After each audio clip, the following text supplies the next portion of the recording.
Hello everyone, welcome to Glaze Your Knowledge. This is the part 5 of chemical reactions and equation. On the previous lecture, we have completed the entire chapter. Now on today, I am going to tell you about how to balance a chemical equation and why. कि क्यों हमें किसी भी chemical equation को balance करना होता है और इस केमिकल इक्वेशन को किस तरह से हम बैलेंस करेंगे, राइट। तो यहाँ पर हमारा जो टॉपिक है balance a chemical equation, right. किसी केमिकल इक्वेशन को कैसे बैलेंस करेंगे। चलिए सबसे पहले एक छोटा सा एग्जांपल लेते हैं, बहुत ही सिंपल सा। सपोज एक हमारे पास में इक्वेशन है, राइट। सो सपोज मान लीजिए कि I have hydrogen. So hydrogen यहाँ पे है H2 एंड इसको रिएक्ट किया गया है ऑक्सीजन के प्रेजेंस में तो O2। तो ये क्या फॉर्म कर रहा है, H2O फॉर्म हुआ, राइट। ये बहुत ही कॉमन है, ये सब जानते हैं। बस आपको मैं एक तरीका सिखा रहा हूँ कैसे करना है और कैसे आइडेंटिफाई करना है कि ये बैलेंस है या नहीं है। सो देखिए, आप सिंपली तौर पे आप ध्यान रखना कि हम जानते हैं कि एक केमिकल रिएक्शन में इक्वेशन में दो साइड होते हैं, एक होता है रिएक्टेंट साइड और एक होता है प्रोडक्ट साइड। तो अगर दोनों साइड पे number of atoms of elements equal है तो हमारी जो इक्वेशन है वो बैलेंस है, पर अगर ऐसा नहीं है तो हमारी जो इक्वेशन है वो बैलेंस नहीं है। तो हम सबसे पहले स्टार्ट करते हैं रिएक्टेंट साइड पे, ठीक है ना। तो रिएक्टेंट साइड में पहला जो एलिमेंट है वो है हाइड्रोजन। आप लोग देख सकते हैं पहला एलिमेंट क्या है, हाइड्रोजन है। यहाँ पर हाइड्रोजन कितने हैं हमारे पास में, हाइड्रोजन के 2 एटम हैं। अब हम चेक करेंगे कि प्रोडक्ट साइड में हाइड्रोजन कितना है। तो सर प्रोडक्ट साइड भी हाइड्रोजन कितने हैं, 2 है, राइट।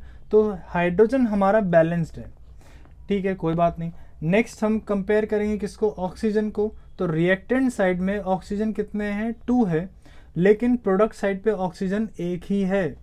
तो इस तरह से हम आइडेंटिफाई कर सकते हैं कि हमारा जो केमिकल इक्वेशन है ये बैलेंस है या नहीं है।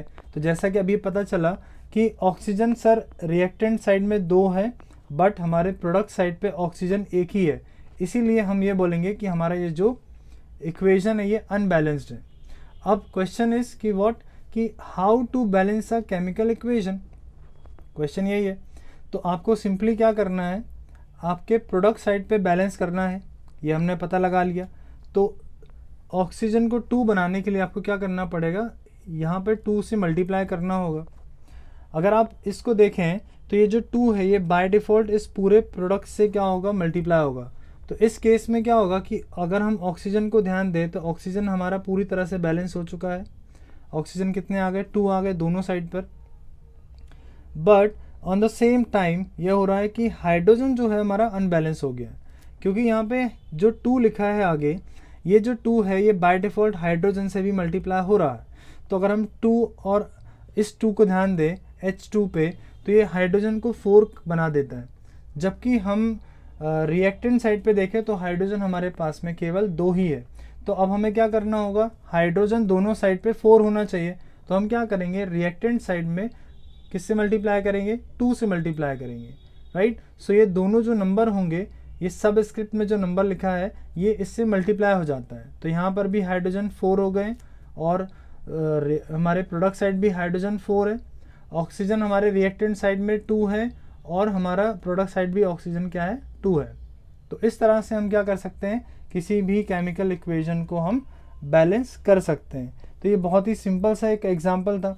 चलिए हम और भी कोई भी छोटा सा एग्जांपल ले सकते हैं समझने के लिए, बाकी फिर इसको अपन और भी डिटेल में समझेंगे बाद में, राइट। चलिए मैं अभी यहाँ पे छोटा सा एग्जांपल ले रहा हूँ। सपोज मेरे पास में है मैग्नीशियम एंड इस मैग्नीशियम रिबन, जैसा कि सबको पता है मैग्नीशियम रिबन को हमने ऑक्सीजन के प्रेजेंस में बर्न किया, then it will form magnesium oxide, right. ये चीज़ फॉर्म होगी। तो अगेन अब आप लोग ट्राई करके देखिए इसको कि आपसे बन रहा है कि नहीं।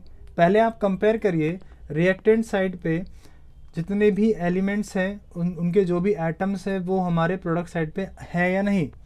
सो अगर हम मैग्नीशियम से स्टार्ट करेंगे तो मैग्नीशियम से स्टार्ट करिए आप। मैग्नीशियम जो है हमारे रिएक्टेंट साइड पे तो वो कितना है 1 है, और यहाँ पर भी प्रोडक्ट साइड पे भी मैग्नीशियम कितना है 1 है, राइट। तो मैग्नीशियम बैलेंस है। अगर हम ऑक्सीजन को नोटिस करेंगे तो हमारे रिएक्टेंट साइड में ऑक्सीजन कितने हैं 2 है, लेकिन प्रोडक्ट साइड पे ऑक्सीजन हमारा क्या है 1 है। तो अब हमें क्या करना होगा, प्रोडक्ट साइड के ऑक्सीजन को बैलेंस करने के लिए 2 से यहाँ पे हमें क्या करना है, मल्टीप्लाई करना पड़ेगा। तो अगेन वैसे यहाँ पे एग्जांपल हो गया सिंपल सा, यहाँ पे आप 2 से मल्टीप्लाई करेंगे तो फिर से क्या होगा कि मैग्नीशियम जो होगा वो बाय डिफ़ॉल्ट क्या होगा, अनबैलेंस हो जाएगा, क्योंकि मैग्नीशियम जो अब आप देख सकते हैं प्रोडक्ट साइड पे 2 हो चुका है, लेकिन रिएक्टेंट साइड पे मैग्नीशियम कितना है 1 है। तो हमें क्या करना होगा, रिएक्टेंट साइड पे भी मैग्नीशियम को 2 से मल्टीप्लाई करना होगा। तो इस तरह से क्या हो रहा है, एक केमिकल इक्वेशन को इस तरह से हम बैलेंस कर सकते हैं। बहुत ही सिंपल छोटा सा एक तरीका मैंने बताया आपको। बड़ी बड़ी केमिकल इक्वेशंस को भी बैलेंस किया जाता है, पर उसमें आपको एक मेथड मैं बताऊंगा, एक शॉर्टकट मेथड, जिससे कि आप इस चीज़ को बहुत आसानी से कर सकते हैं।